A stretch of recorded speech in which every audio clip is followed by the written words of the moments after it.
Hi guys. Welcome back. I wanted to first just say super duper duper thank you for everybody that left comments and likes on the last video. I'm so happy that I could like share my insight and that people really benefited from it. And so many people said that they felt like that was exactly what they needed at the time and that it was super helpful and we're just sharing a lot of support. So I seriously take that so deeply in my heart because I just love that I get to like share what's on my mind and people are feeling seen and helped and heard from that. So that's really amazing. And I guess to reintroduce myself, my name's Shivani. I'm a fourth year, so in my final year of medical school. Hopefully in 6 months, I'll be a doctor, but I'm applying to psychiatry residency, and I'm also a Reiki master level practitioner. And then lastly, I have been going through this Kundalini awakening experience for the last 3 years, and I kind of just been sharing a lot of the insights that I've had since that has happened, and as I really come into my own embodiment, hopefully to help other people. And I feel like it's just super important to see more people in medicine talking about these experiences and these topics because I think that, this awakening and this themes of self-actualization are only going to become more and more prominent. So I feel like I really just want to open the conversation on that end of things. But today I really wanted to talk about the whole concept of being divinely separated and that your hermit phase that you're going through, and not just hermit phase, because likely if you're watching this, you're somebody who's just born very quote unquote backwards from the norm or from the, in group in society. And so, like I said, a lot of us were born just feeling like we didn't fit in. We had this level of sensitivity, or maybe you had this level of awareness where you can just recognize patterns very easily. And you can see how a lot of the structures in this world and the social norms and even the way that people connect with each other and conduct their relationships is all just like very fake and surface level and devoid of like real, true love and authenticity. And because of that, you've struggled to fit in your life. You've probably had a lot of experiences in your life where you felt like you were outcasted, you were bullied, you were never chosen, things of that nature. You were the black sheep of your family. You're constantly the scapegoat in different groups, and everywhere that you go, you are just very misunderstood. And it can be a very, very deep pain. I'll say that for me, it's probably one of like the deepest wounds, this feeling of just being an outcast. It's very existential and it feels like it's really, really, really deep. And if that's you and you're on this path, I need you to realize that the separation that you've experienced in your life, this feeling of like not being able to feel like you can connect with a lot of people or just feeling like you're different, feeling like you see a lot of things that people just like glaze over, it's going to be the thing that fucking saves you in the end. That separation is literally going to be the thing that saves your life and gives your life meaning. And the way that I conceptualize it for myself is like there's just this box, right? Like there's this square box, and the majority of people are born into this box and they take this box for face value and they accept it and they say like this is the life that I'm meant to live. I'm just meant to live inside of this box, right? And because of the fact that they are so easily able to conform and to be able to accept it and live inside of the box, they don't really feel as much of a pressure to maybe self-actualize, to question things, to say no, to put their foot down, to have boundaries. Like they don't have as much of that capacity or that desire because the system is okay for them, right? Then there's some of us who are actually born outside of the box. Like we were incarnated really far outside of the box. And so when we look at this box, we just think like, what the fuck is up with this box? Like, why are all of these people so obsessed with being inside of this box? Just fucking get out of it, you know? So a lot of us can really see that. And so we live a very frustrating life because everywhere you go, you see how insane this society is, and you're very sensitive to it because you live outside of the box. So you have the perception to be able to actually see like how insane it is, right? When you're living inside of it, you don't know. But when you're living outside of it, you're like, what the hell? This is insane, right? And So if you are on this path and you're listening and you resonate, I really need you to realize that your life path is not going to be the same as the people that are living inside of the box. You cannot compare your life to the majority of people who are inside of the box because you are intrinsically, innately, by nature, you are not living in the same place as them. And so you cannot compare because if you do, you're going to spend a really large amount of your life thinking that you're broken, thinking that you're behind everybody else, thinking like you're too different to ever be able to accomplish anything, you're going to live your entire life trying to force yourself into the box without realizing the gift of what it is to naturally exist outside of the box, right? So the gift of being somebody who can't fit into this world's systems and society's norms, the gift of being somebody who's maybe very sensitive, who's very hyper aware, who's always questioning things, is that you get to live outside of the box. You get to live in this infinite space of, dreamy, creative consciousness where anything is possible, where there is no limitation, where you can question things, where you connect with people authentically and not through the boundaries of this box, right? Like the experience that you have of being separated gives you a gift that people within the box can't see because they don't have the vision for it, right?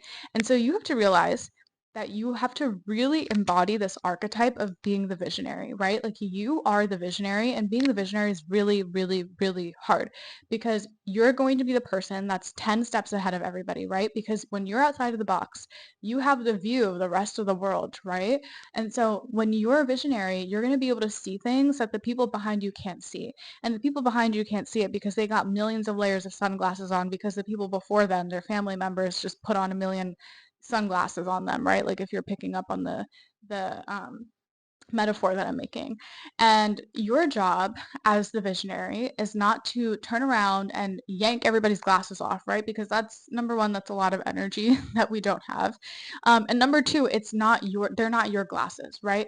You were born with a fresh set of eyes. You were born with this proximity to an image of the future.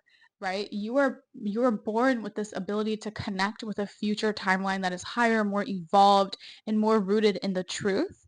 And so your gift then becomes, how can I become the translator between this future timeline and the timeline that most people are living in, right? And it's really uncomfortable because where does that leave you? That leaves you in the middle, right? That leaves you constantly straggling between two worlds. And I totally relate to that feeling myself. Like I constantly feel like I am in between two worlds, right? Like there's the world that most people are living in that I don't resonate with, but I have to figure out how to exist in this world. And then there's this world inside of myself that I can feel is so true and so real that is actually the, basis and foundation of who we really are as human beings and as spirits. And I've realized that my purpose and my mission in this life is trying to bridge those two worlds together. And that's what you are supposed to do as a visionary. And you could not do that if you were born inside of the box because you wouldn't be able to separate yourself from the illusion, right? So there is a massive, massive gift of having this sense of detachment to you. And I know it can feel like it's really frustrating because it's like I just feel like I can't like seamlessly exist in this world. I feel like I can't connect with others maybe as easily as everybody else is able to. I feel like I can't even like, you know, experience a career in the same way. I can't like every single thing in your life is backwards, right? You can't even like eat food the way that everybody else does without reacting to it. Like you're just you feel very backwards, but like I said, that separation is going to be the exact thing that saves you. But you have to have that realization at some point in your life that being different is actually the gift because at some point you have to get so tired of putting yourself in this box. Um, that you realize I would much rather be rejected than to reject myself. And ultimately, I think that we all build a lot of these defense mechanisms because we were so scared when we were young of being rejected. And that is a very like tribal thing, right? Like the fear of rejection actually comes from a really like psychologically sound thing, which is that back in the day when we were hunter-gatherers, it was beneficial to be a part of a group. If you no, my light. Give me one second. Okay, sorry. I don't know why that happened. But anyways, as I was saying, if you could fit into a tribe, you could ensure your own survival, right? Like if I could just people please enough and be like codependent enough and like, sacrifice my own needs for the needs of the group, then I'll actually survive. But we are no longer living in that time, right? Like if you think about Maslow's hierarchy of needs, the bottom of the pyramid is like survival needs, such as like food, water, security, that type of a thing, home, shelter. And as you ascend on the pyramid, as those needs become fulfilled, you become more focused on higher level things. And so at the top of the pyramid is self-actualization. And I think that on a collective level, not saying that we're like, that homelessness or poverty is not a thing. Like it is very much a thing.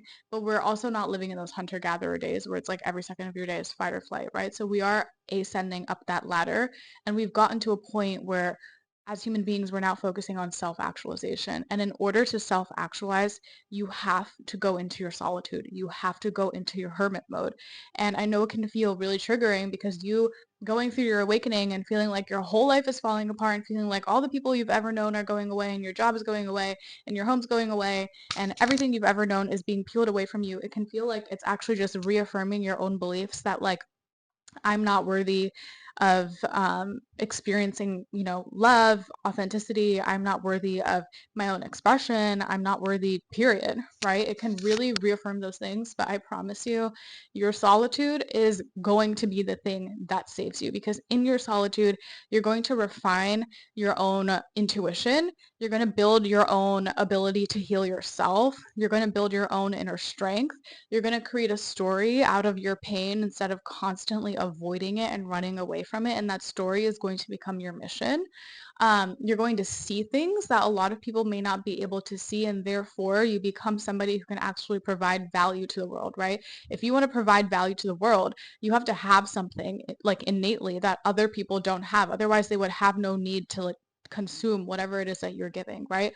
And so your solitude is going to build all these things. And in the moment, if you're going through your awakening and you're through this like really intense isolation period and you're feeling like it's just reaffirming all of these beliefs that you had about yourself and I'm too different and I'm defective and I feel like nobody understands me, I just want you to know that the skills that you're building in your awakening, you might not be able to see how they're going to be transferable in the future, but I promise you, as you start to come out of your awakening, and I'm seeing this in my life myself, as you come out of your awakening, you're going to realize how all of these skills that you were building in the dark, all of these skills that you were building in your little man cave while you were doing all of this healing work are going to be the very skills that you need to have to be somebody who can have an impact, right? These are the skills that you need to be a leader and to actually be and embody the visionary archetype. Like you cannot be a leader, you cannot be a visionary, you cannot be somebody who helps people heal if you don't have those skills within yourself to discern, if you don't have energetic boundaries, if you don't have life experience to be able to empathize with people, if you don't have the ability to see through a lot of the conditioning that we've been given, right? So like these are all the separation that like once has made you feel so ashamed of yourself and feel so disconnected from the world is going to be the thing that actually fuels your power in the future. Um, so I think I'll end it there because I'm getting really into it. But yeah, thank your solitude, thank your healing work, even if it's been years, right? Like I spent a lot of years in solitude. So be grateful for it. I promise you that there will come a day where you will recognize that everything that you built within yourself is going to give back to you multiplied times 100, right? Because most people live their lives in avoidance. And as you go through life and as you go through your awakening, you will actually start to realize that so many people are just running away from themselves. And there's a very rare amount of people that actually have like a strong, intimate connection with themselves. And that's like the greatest gift that you could have, right? The greatest gift that you can have is that when this life ends, you can end this life knowing that you were your own love of your life, that you experienced a very deep, profound connection to yourself, and that connection will then extend to every other relationship, whether it's with a person, through your job, through your home, whatever it is, to money. Like that connection with yourself is going to enhance everything. But it begins with you embracing the solitude. It begins with you realizing that your solitude is your initiation into your visionary archetype, right? It is your initiation into your own leadership. So yeah, I think I'm gonna leave it at that. Um, if you want to share your story, if anything resonated, please leave that in the comments below. But that's it. Bye.